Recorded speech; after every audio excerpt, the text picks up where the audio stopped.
Hey everyone, and welcome to This Explainer. Today, we're looking at a story that honestly just demands your full attention.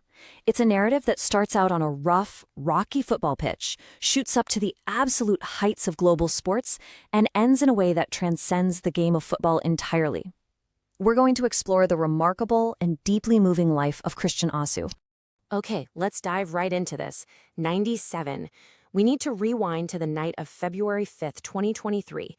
Christian Atsu is playing for Hatayspor in the Turkish top flight, and he steps up in the 97th minute of a completely deadlocked match against Kasim Pasha. It's at a time the game is literally seconds away from being over, and he scores this absolutely brilliant winning goal. The stadium just erupts, his teammates are carrying him. It is the highest of highs.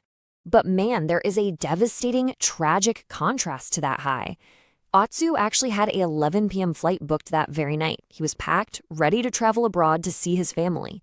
But because of that incredible 97th minute rush, he wanted to stay, He wanted to celebrate with his team, so he canceled his ticket.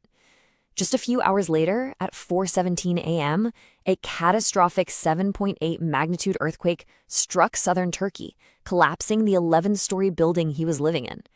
The tragic irony of that single decision is it's simply heartbreaking. Now, to truly understand the man we lost that night, we have to look backwards for a minute. Barefoot in Ada Foah. This is a small coastal fishing town in Ghana. It's gorgeous to look at, sure, but absolutely brutal to grow up poor in. Christian was born into severe poverty, one of 10 children. His parents were farmers and fishermen, and they were working tirelessly, day in and day out, just to keep food on the table.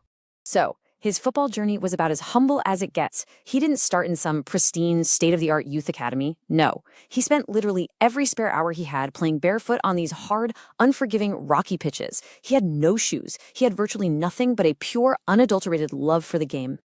And then, a tragedy born directly out of that extreme poverty struck his family. While Christian was still just a teenager, his father fell sick. And the most devastating detail here is that his father passed away simply because the family couldn't afford to take him to a hospital. They never even found out the official cause of death. And that profound loss, rooted entirely in a lack of money, deeply and permanently impacted Christian's worldview for the rest of his life. But he didn't let that tragedy defeat him. Actually, quite the opposite.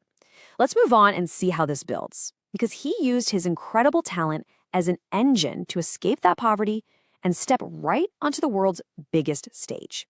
His climb up the European ranks was incredibly rapid.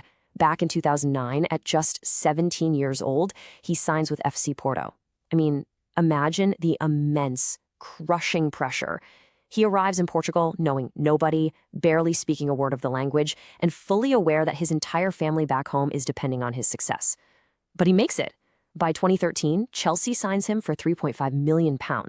And then in 2017, he secures a £6.2 million transfer to Newcastle United, where he actually became this genuinely beloved, always smiling presence over the next 5 years.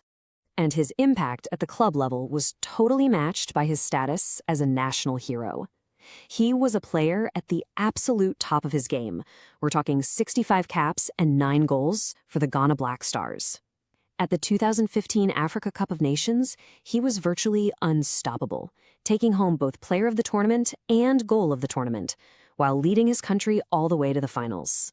Yet, despite all of those glittering trophies, the multi-million-pound transfers, the crowds chanting his name. Now, what's really interesting here is that his true legacy wasn't on the pitch at all. He was fundamentally so much more than a footballer. Because his acts of charity were literally overwhelming, he personally financed Becky's Foundation and orphanage in Ghana. Get this, in 2018, he paid the fines to free 53 prisoners who were locked up simply because they were too poor to afford bail for petty crimes. And he didn't even stop there. He actually gave them seed money to start small businesses once they got out.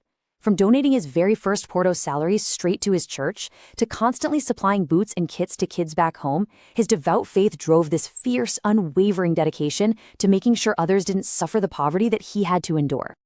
I want you to just listen to these words for a second. We have to build a better world. I can suffer, that's fine, but not the kids, not when it's not their fault. Wow, this wasn't just some PR soundbite he gave for an interview. This profound sentiment anchored his entire life. It perfectly defines his incredible character. Which, tragically, brings our narrative back to the present day. Back to the immediate aftermath of that massive earthquake in Antakya, Turkey. His apartment building was completely leveled. And what followed was a literal nightmare known as the 12 Days of Hope. The days that followed were this agonizing psychological roller coaster for his family and his fans all over the world. February 6th, the earthquake strikes. The very next day, February 7th, a report comes out that he's been rescued and is recovering in the hospital. The entire nation of Ghana erupts in relief. But within 24 hours, the club doctor confirms it was a false report. He's still missing.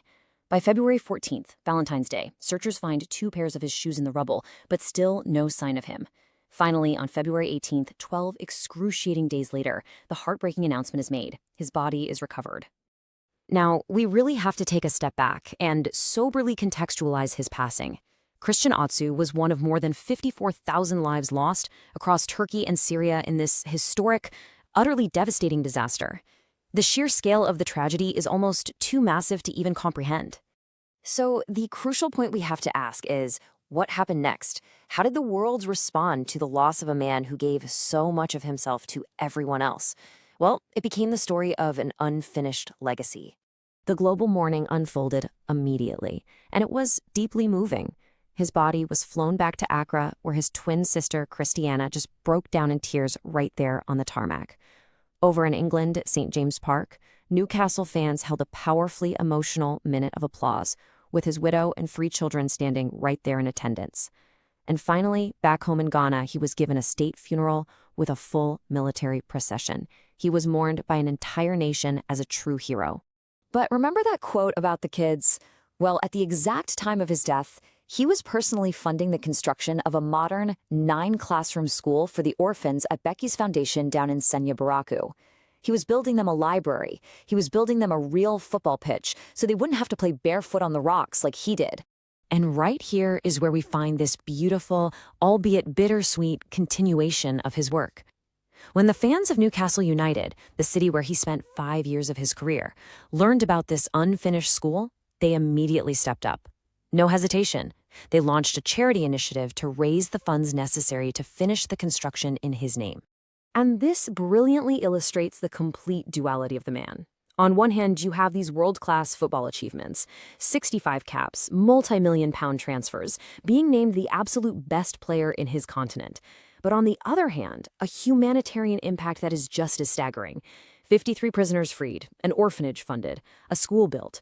He managed to reach the absolute pinnacle of success in 2 entirely different arenas of life.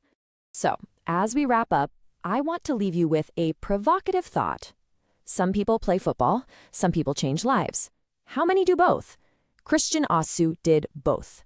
Thank you so much for joining me for this explainer, and I really hope his remarkable life leaves you reflecting on how we can all build a